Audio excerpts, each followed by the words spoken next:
Bonjour, pour ce Via Story, j'ai décidé de poser mon baluchon à Aigues-Mortes dans le Gard. La plus camarguaise des cités fortifiées gardoises accueille chaque année près de 4 millions de touristes. Je débute ma visite en rencontrant sur la place Saint-Louis Jean-Claude Campos, délégué à la culture et au patrimoine historique. Bonjour Jean-Claude. Bonjour. Peux-tu m'expliquer d'où vient le nom d'Aigues-Mortes? D'abord, il faut signaler que ce n'est pas son premier nom. Il s'appelait Buena par force. Bonne par force parce que personne ne voulait venir habiter sur cette région qui était une région pleine de moustiques, où les terres étaient salées. Après, elle s'est appelée Aigues-Mortes. Aigues-Mortes, ça vient des eaux mortes. Nous sommes entourés d'étangs, de marais. Et c'est pourquoi on l'a appelée Aigues-Mortes, c'est-à-dire des eaux qui ne bougent pas par rapport à celles qui descendent, par exemple, des rivières, des montagnes. Si on devait retenir un détail historique, ce serait lequel? C'est l'histoire même. C'est-à-dire la création de la cité par Louis IX, devenu Saint-Louis. C'est d'ailleurs le seul roi de France qui ait pu être canonisé. C'est la création par ce roi saint de cette ville, puisqu'il avait besoin d'une ouverture sur la Méditerranée pour mener ses croisades, dont la 7e et la 8e croisade. Qu'est-ce qu'il y a à visiter à Aigues-Mortes? Alors il y a beaucoup de choses à visiter, évidemment, la tour de Constance qui a été créée par Saint-Louis, mais aussi les remparts, par son fils et petit-fils, Philippe le Bel et Philippe le Hardi. Cédric, je t'invite à visiter Notre-Dame des Sablons, une église du XIIIe siècle, et puis visiter la tour et remparts d'Aigues-Mortes. Je suis les conseils de Jean-Claude et entre dans l'église Notre-Dame des Sablons, témoin de l'embarquement de Saint-Louis pour les croisades. Construite dans un style gothique et reconnue comme monument historique, elle abrite en son cœur les reliques du roi Saint-Louis. Direction maintenant les remparts et la tour de Constance où Benjamin Dingrando, référent en communication, m'attend pour m'expliquer en général le caractère unique des monuments historiques de la cité.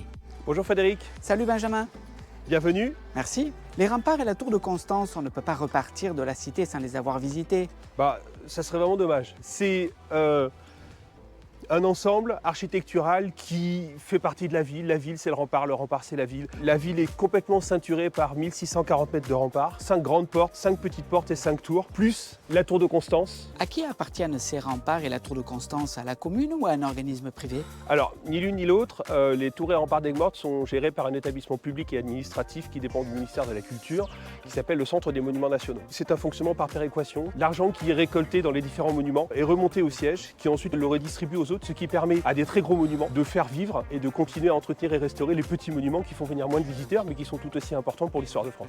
À l'instar des remparts d'Avignon et de ceux de Carcassonne, les remparts d'Aigues-Mortes sont très bien conservés. Exactement. En fait, ils n'ont jamais réellement été attaqués. À chaque fois que la ville a été assiégée, les portes ont été ouvertes, ce qui a permis effectivement qu'ils soient dans leur ensemble et surtout qu'on n'ait jamais eu potentiellement à les reconstruire. Benjamin et la tour de Constance, pourquoi lui donne-t-on le prénom d'une personnalité? Alors on l'appelle la tour de Constance par rapport à sa constance dans le temps. Ce n'est pas une référence à une tante, une nièce ou qui que ce soit qui s'appellerait Constance, c'est sa constance dans le temps. Certains l'appellent la grosse tour aussi. Il faut savoir qu'elle fait jusqu'à 37 mètres de haut en haut du phare, 27 mètres de large et ses murs font à peu près 6 mètres d'épaisseur. Dès qu'on rentre dans la salle basse, un véritable sas d'entrée de la tour, on tombe sur un plafond de 12 quartiers avec des ogives qui redescendent sur des décors floraux. On aperçoit tout de suite un culot qui nous donne une vue sur le cul de Basse-Fosse, qui était un endroit qui nous permettait de stocker de la nourriture et des armes. Alors Frédéric, nous voilà sur la terrasse de la tour de Constance. Donc une fois qu'on est sur la terrasse, la première chose qui nous frappe, c'est ce phare. Ce phare servait à guider les petits navires entre les gros navires qui étaient obligés de rester dans la rade et les petits bateaux qui venaient jusqu'au port pour charger et décharger les denrées, mais aussi quand on est parti en croisade, les chevaux, les militaires, etc. Benjamin, dans quel état d'esprit il faut visiter ces remparts et cette tour de Constance? Chacun vient visiter le monument avec ce qu'il a envie de voir et avec ce qu'il a envie de faire. 1,6 km de remparts, la tour de Constance, 4 salles d'introduction de visite qu'on a ouvertes depuis un peu moins de 2 ans. Ça dépend vraiment de ce que les gens veulent faire. Vous pouvez tout simplement vous balader, flâner, prendre des photos, mais vous pouvez aussi en apprendre un peu plus, voire beaucoup plus sur l'histoire de France, l'histoire du monument, l'histoire de la ville. En règle générale, les gens mettent entre 1 heure et 2 heures pour visiter l'ensemble du site. Ceci étant dit, si vous êtes un vrai passionné, que vous allez lire tout ce qu'on vous propose, que vous allez regarder toutes les vidéos et vous amuser sur les différentes tables tactiles, vous pouvez facilement y rester une demi-journée. Alors Frédéric, maintenant que tu en sais beaucoup plus sur la visite des tours et remparts d'Aigues-Mortes et sur la tour de Constance, je t'invite à aller voir Calamel qui a eu l'idée de refaire cette tour d'une manière extrêmement gourmande. Je pense que ça va te plaire. Je pars donc rencontrer Fabien Calamel qui va me présenter sa spécialité gourmande, inspirée de la tour de Constance. Salut Fabien. Bonjour Fred. Il paraît que tu as rétréci la tour de Constance à l'échelle d'une gourmandise dont tu détiens le secret. Alors tout à fait, nous avons créé un cannelé à la fleur d'oranger avec une forme spécifique. C'est une forme qui représente la tour de Constance avec 10 cannelures représentant les 10 portes de la ville d'Aigues-Mortes. On n'est pas dans la région des cannelés, alors qu'est-ce qui t'est passé par la tête? C'est une création maison, voilà, un petit peu au feeling. Je suis maître pâtissier de formation, traiteur sur les marchés depuis 17 ans. Ils sont ici. C'est une forme spécifique qui nous appartient puisque c'est nous qui avons créé le moule et déposé à l'INPI. On est allé au bout du projet. Il est parfumé à la fleur d'oranger pour un petit clin d'œil à la fougasse. Bon, il est parfumé, d'accord, mais qu'est-ce qu'il y a d'autre dans la recette? Une recette classique, sucre, œuf, voilà. En gros... Ouais, en gros, j'en saurais pas plus parce que la recette est gardée secrète, quoi. Exactement, exactement. Bon, et comment tu les pâtisses alors, ces cannelés? Alors, donc on part de notre moule spécifique qu'on remplit individuellement aux 3/4 et après, direction le four. 45 minutes de cuisson à 200 degrés. Et 45 minutes après? Donc en fait, par rapport au cannelé de Bordeaux, on les fait un petit peu moins cuire. Comme la fleur d'oranger a un goût plus subtil, il ne faut pas trop de caramélisation qui vraiment parasiterait le goût de la fleur d'oranger. Donc en fait, il suffit simplement de les retourner. Après la cuisson, on les colle les petites pastilles représentant la tour de Constance qui définit vraiment notre cannelé personnalisé. C'est de l'hostie? Pas du tout. Alors on avait commencé le début du projet avec des pastilles à chocolat, mais on a eu des problèmes de température surtout l'été. Donc en fait on a fait des petites pastilles cartonnées plastifiées, comme ça on peut le vendre en toute saison. Et voilà, on peut emballer nos cannelés. Donc nous possédons 10 parfums différents ainsi que des boîtes fabriquées à façon. Des boîtes métal, des boîtes cadeaux et des boîtes pâtissières. Si je reviens l'année prochaine pour visiter Aigues-Mortes, où est-ce que je les trouve? Alors tu peux les trouver sur le marché d'Aigues-Mortes le mercredi et le dimanche et le marché du Boucanet le vendredi. À toi de te régaler. Je poursuis ma visite et m'arrête à la distillerie Fluide qui fait parler d'elle dans les médias pour sa liqueur à base de riz de Camargue. Je rencontre Pascal Sauvert que je dérange un peu au travail, mais tant pis, je veux en savoir plus. Bonjour Pascal. Bonjour Frédéric. Il paraît que tu distilles du riz de Camargue pour en faire de l'eau-de-vie, c'est vrai ou bien? Oui, c'est vrai, c'est pas une légende. On distille du riz de Camargue et on fabrique une eau-de-vie dans le but de la faire vieillir et d'en faire un whisky dans 3 ans. Distillé, brassé en Camargue et vieilli en Camargue. Comment ça fonctionne? Est-ce que tu peux nous expliquer? Il faut partir d'une matière première qui puisse donner du sucre. Donc on travaille avec une céréale qui est le riz de Camargue. On la brasse, donc il y a tout un processus de transformation pour qu'elle puisse fermenter. On la chauffe, etc. Et donc la fermentation produit de l'alcool. Et cet alcool, comme il n'est pas encore suffisamment concentré, puisque c'est une sorte de bière, en quelque sorte, qui fait environ 4 à 6 degrés d'alcool, on va le passer ensuite dans l'alambic qui est ici, pour pouvoir récupérer l'alcool, le concentrer les arômes avec, et récupérer tout ça en sortie de distillation, obtenir une eau-de-vie à 70% d'alcool. On commence à bouillir à 88-90 degrés de température, et en fin de distillation un petit peu plus. Il va se passer 1h30 à peu près où on va chauffer fort pour arriver très vite à cette température, et ensuite on va chauffer doucement pour pouvoir distiller lentement, ce qui va favoriser l'extraction des arômes et la qualité finale du produit. Toutes les vapeurs qui s'échappent, ça te fait pas tourner un peu la tête quand même? Ah, il faut pas trop respirer les vapeurs. Alors normalement elles s'échappent pas trop parce que si l'alambic est bien étanche, elles vont bien rester dans le circuit. Par contre, en fin de distillation, là où sort le liquide, il y a un petit peu des vapeurs qui sortent et comme on goûte souvent pour contrôler la qualité, il faut faire attention à bien recracher. Oui. Alors une fois qu'on a obtenu le distillat, il est transparent puisqu'il a été distillé, il n'y a plus de couleur du tout. Telle qu'elle, elle n'est pas encore un whisky, il va falloir qu'on la mette en vieillissement. Donc elle fait environ 70% d'alcool et donc cette eau-de-vie, on va la mettre dans des barriques. Et donc là, elle va reposer, se bonifier, respirer, se transformer, voilà, ça va vraiment évoluer. Et c'est ça qui va faire qu'au bout de 3 ans, on a un whisky, on a un liquide qui est coloré et qui a pris une aromatique qui est très différente, même si elle est parente, elle est quand même très différente, très évoluée par rapport à ce qui sortait d'alambic. Combien de kilos de riz pour combien de litres? On va dire, pour donner une image qui parle, ça va être à peu près 1 kg de riz pour une bouteille. On peut les goûter quand même, tes produits? On a un espace qui est dédié à la dégustation. Et pour ceux qui prennent la peine de visiter la distillerie, on peut même mettre le nez dans les barriques et sentir un petit peu en cours d'élaboration ce que ça donne avant de goûter le produit final. Avec modération? Avec modération, toujours. Tes projets? On travaille actuellement sur un anis également, sur un pastis qui va sortir bientôt. Et puis on a des projets aussi autour des eaux-de-vie de vin et des brandys. Dès que la saison va revenir, j'aimerais travailler, faire quelques expérimentations avec des eaux-de-vie de fruits, parce qu'on a pas mal de fruits dans la région, en particulier sur les costières, où il y a pas mal de vergers et de production de fruits. Merci beaucoup Pascal pour la visite. Eh bien merci Frédéric, À avec très plaisir. bientôt. À bientôt.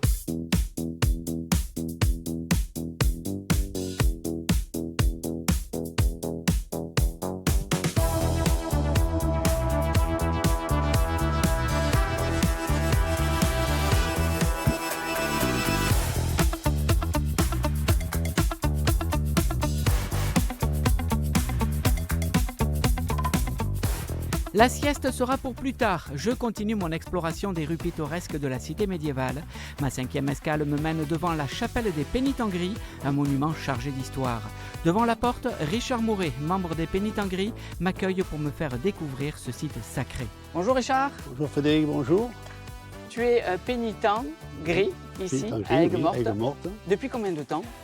Donc ça fait à peu près 77 ans que je suis frère pénitent. Tu as été élevé au biberon des pénitents. Presque, voilà, presque. C'est le cas de le dire parce que mon père à ce moment-là, pour entrer être pénitent, il fallait être donc baptisé. Et quand les enfants étaient baptisés et qu'on faisait la messe des rameaux, le père nous portait dans nos bras et à ce moment-là, on rentrait, on était avec les fidèles qui étaient là aussi pour voir la messe des rameaux et on devenait pénitent.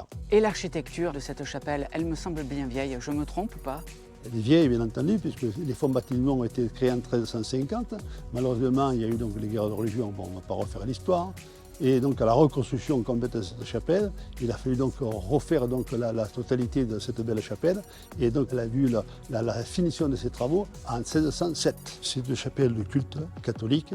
C'est grâce, bien entendu, à la participation des pénitents gris qui existent sur Avignon en 1226. Donc 130 ans presque après, les pénitents d'Aigues-Mortes se sont mis en place pour donc faire donc cette chapelle. Alors c'est grâce, bien entendu, à des frères cordeliers qui étaient venus pendant la 7e croisade avec Louis IX sur Aigues-Mortes, et les frères cordeliers étaient établis juste derrière, et là où nous nous trouvons sur cette belle chapelle, c'était leur cimetière. Alors cette chapelle est classée, donc le rétable a été classé en 1904, et la totalité de cette chapelle a été reclassée en 1994, donc la totalité. Alors nous avons 2 reliquaires qui sont donc des reliquaires de pape, Saint-Innocent et Saint-Modeste, qui sont donc conjoints avec le rétable qui a été fait donc en 1687, que vous pouvez découvrir avec donc les armoiries entre les 2 anges dans la chapelle. Tous les architectes, donc pas les architectes, mais les constructeurs donc, de chapelle ou éventuellement les constructeurs de rétables, ils se signaient par un animal. Et ici, l'animal, c'était un genre de lézard qui monte dans cette palmeraie donc, de vignes. Et on voit ce petit lézard qui, je peux vous montrer, qui se trouve donc complètement ici sur la grappe de raisin, voilà, avec un petit escargot qui est juste à côté. Et puis sur l'autre colonne, donc, qui est même à gauche un peu plus, vous avez donc aussi le même lézard qui est donc dans la même conjoncture. Richard, il y a une question qui me brûle les lèvres. Et votre cagoule, à quoi elle vous sert? Alors la cagoule, elle sert donc à deux choses qui étaient principalement au XIVe siècle, donc en 1450, Aigues-Mortes a été envahie par la peste. Et les frères pénitents, qui étaient très nombreux, allaient voir les malades. Et donc les frères pénitents mettaient leur cagoule pour aller voir ces gens-là, pour ne pas reconnaître qui c'est qui était venu, parce que quand on les croiserait après dans la rue, on dirait celui-là il est venu à ma maison, et ainsi de suite. Alors ça, c'était la première des choses. Et après, on s'en servait, bien entendu, quand on fait des grandes processions, on sortait de l'église, on mettait la cagoule, et quand on rentrait dans notre église, on ne mettait pas la cagoule, on restait tête nue. Et ça donne quoi? Alors ça, je vous montre un petit peu quoi ça donne, voilà. Voilà à peu près ce que ça donne en tant que frère pénitent. Et vous arrivez à voir, parce que j'ai l'impression que Oui, les yeux ne sont pas en face des trous. Oui, mais fait, bon, on y voit bien. Moi, je sais que je vois bien parce que c'est quand même des lunettes assez importantes, oui, assez grandes. Mais fait, comme je vous disais tout à l'heure, on préfère mieux la laisser dans le dos que de faire un petit peu, même qu'on va faire des grandes processions maintenant et qu'on est donc fait des processions avec des frères pénitents qui les gardent encore, par exemple la Sanche de Perpignan ou éventuellement les frères pénitents gris d'Avignon. Richard, la chapelle des pénitents gris, elle est ouverte tout au long de l'année à Aigues-Mortes? Non, pas spécialement. La chapelle est ouverte donc, du 15 mars jusqu'à fin septembre, jusqu'au 30 septembre. Par contre, quand les gens veulent visiter un petit peu la chapelle, que je les envoie avec le nom de l'office de tourisme, si c'est des groupes, ils peuvent donc être reçus le matin, n'importe quel jour de la semaine et pour pouvoir donc leur faire visiter les groupes notre belle chapelle. Le soleil se couche, je ne peux pas partir sans m'arrêter à la gare des trains du Colorado où Jean-Marie, 84 ans, partage sa passion avec le public pour les trains électriques. Salut Jean-Marie. Bonjour Frédéric. Comment tu l'as contracté cette passion pour les trains miniatures? Eh bien, à vrai dire, c'est une contagion de l'enfance.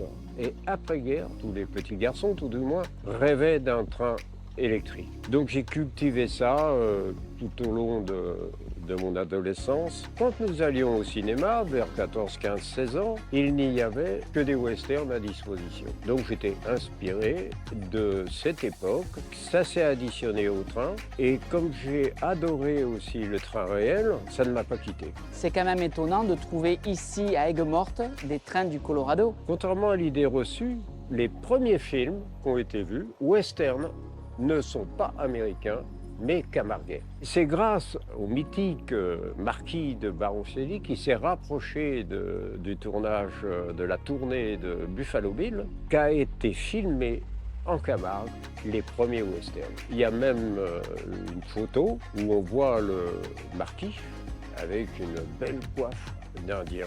Donc les chauffeurs de locomotives, les cow-boys, les Indiens étaient en fait de purs Camarguais. Donc tu vois que en fait mon musée, dans son décor, est bien un clin d'œil à la Camargue. Le plus difficile, c'est-à-dire que je me suis trouvé devant une page blanche, une cour qui fait 100 mètres carrés, et bien petit à petit je me suis aperçu qu'il fallait que je sois tout simplement tout corps d'état. J'étais un urbaniste en miniature. En plus, avoir quand même un petit sens artistique.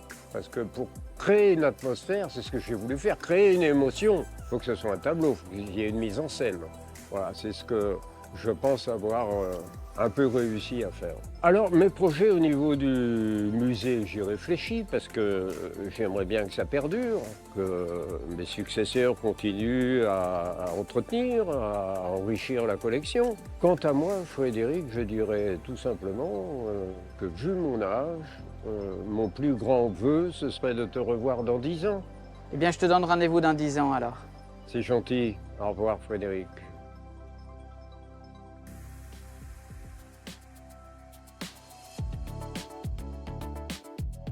Ma visite touche à sa fin et je m'arrête à la mairie pour échanger avec Josiane Rosier, adjointe chargée du tourisme. Oui, en effet, j'ai une petite question à lui poser. Bonjour Josiane. Bonjour Frédéric. Quel est le défi touristique demain pour Aigues-Mortes? Le défi touristique pour Aigues-Mortes est l'annualisation des saisons qui permettent aux visiteurs de venir découvrir tout notre patrimoine, notre environnement et permettre une déambulation dans toutes les activités que nous proposons et qui sont maintenant annualisées par les propositions que fait l'Office du tourisme et qui donnent toutes les possibilités pour déambuler et aller dans le fond et la forme de notre cité, avec beaucoup d'émotion. Ma visite s'achève ici à Aigues-Mortes. Merci à tous les acteurs principaux d'y avoir contribué et surtout à vous pour nous avoir suivis. Si vous voulez venir visiter Aigues-Mortes, je vous invite à taper l'adresse internet qui s'affiche au bas de votre écran. Et quant à moi, c'est promis, je vous retrouve prochainement pour de nouvelles aventures. À bientôt.